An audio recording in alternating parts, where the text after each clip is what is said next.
Good morning everyone. हमने lesson 1 the opportunity Knox पूरी तरह से कंप्लीट कर लिया है और lesson 2 the elephant and friends का न्यू वर्ड्स को भी जान लिया है। फिर भी अभी वर्ड्स को रिपीट करेंगे। उसके बाद हम इस चैप्टर में, इस लेसन में क्या कहानी दिया हुआ है और इस कहानी से हमें क्या सीख मिलती है उसे समझेंगे। तो जैसे कि टाइटल कहता है द एलिफेंट एंड फ्रेंड्स, हाथी और मित्र। New words amble, announce, burrow, frighten, grovel, growl, hefty, leap, search, swing, wander, wonder. One day an elephant wandered into a forest in search of friends. एक दिन एक हाथी जंगल में मित्र की तलाश में इधर उधर भटक रहा था। He saw a monkey on a tree. उसने एक बंदर को पेड़ पर देखा। Will you be my friend? asked the elephant. Elephant ने उससे पूछा, क्या आप मेरे मित्र बनोगे? Replied the monkey. बंदर ने उत्तर दिया, You are too big. आप बहुत बड़े हो।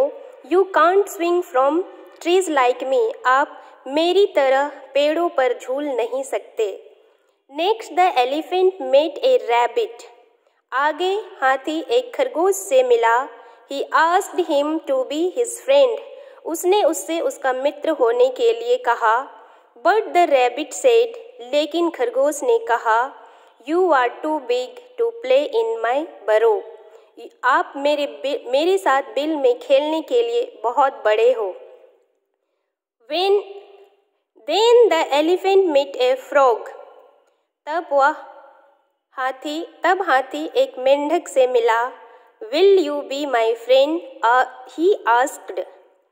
उसने उससे भी पूछा, क्या आप मेरे मित्र बनोगे? How can I? asked the frog. मेंढक ने कहा, मैं कैसे आपका मित्र हो सकता हूँ? You are too big to leap about like me. आप मेरी तरह उछलने के लिए, आप छलांग लगाने के लिए आप बहुत बड़े हो। The elephant was upset. हाथी उदास हो गया। He met a fox next. वह आगे एक लोमड़ी से मिला। Will you be my friend? क्या आप मेरे मित्र बनोगे? He asked the fox. उसने लोमड़ी से पूछा। The fox said. लोमड़ी ने कहा, Sorry sir, you are too big. लोमड़ी ने कहा, Sorry sir, आप बहुत बड़े हो।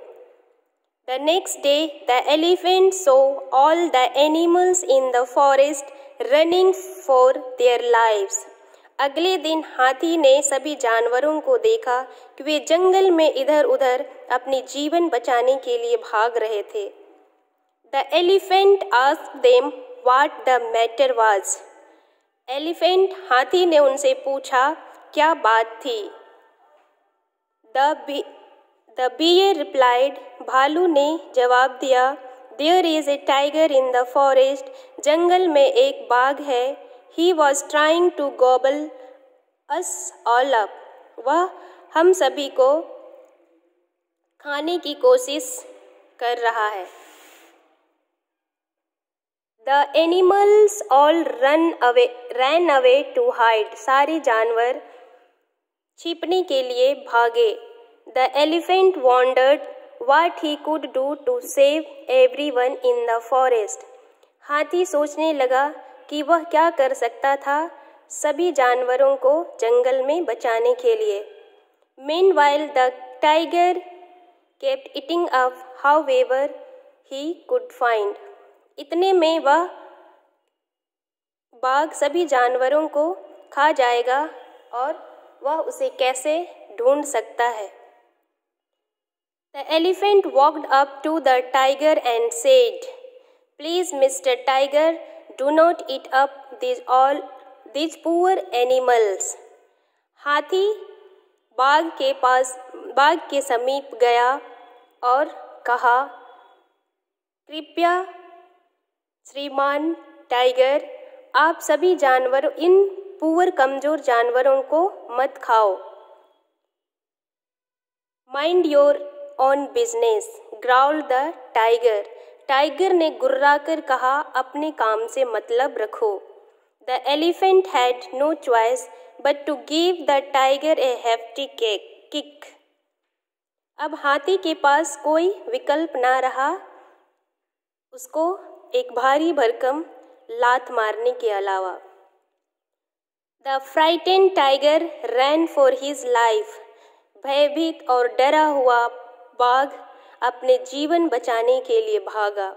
The elephant ambled back into the forest to announce the good news to everyone.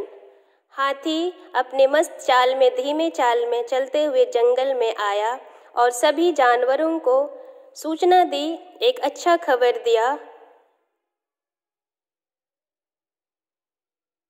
All the animals thanked the elephant. सभी जानवर हाथी को धन्यवाद दिए। They said, "You are just the right size to be our friends." अब वे लोग बोले कि आप एक बिल्कुल सही साइज में हो हम सभी का फ्रेंड बनने के लिए। तो इस कहानी से हमें यही शिक्षा मिलती है कि हम कभी कभी जब फ्रेंड्स बनाते हैं तो अपने बराबरी के लोग ढूंढते हैं। यही कहानी हमें यही सीख देती कि चाहे इंसान या कोई भी व्यक्ति या कोई भी जानवर, छोटा हो बड़ा हो, धनी हो गरीब हो, अमीर हो या सूरत हो बदसूरत हो, हमें सबसे फ्रेंडशिप करना चाहिए, सबकी मदद करनी चाहिए, सबका समय पे काम आना चाहिए। हो सकता है कभी हम मुसीबत में पड़े तो वो हमारे काम आ सकते हैं। तो इस कहानी का यही सार है कि हमें किसी का साइज, किसी का रंग, किसी का रूप और किसी का कोई धनी या गरीबी देखकर कभी फ्रेंडशिप नहीं करना चाहिए। हमें सबकी फ्रेंड बनना चाहिए, सबकी मदद करना चाहिए, ताकि हम जब कभी मुसीबत में पड़े तो बेझिझक कोई हमारा मदद कर सके। Thank you.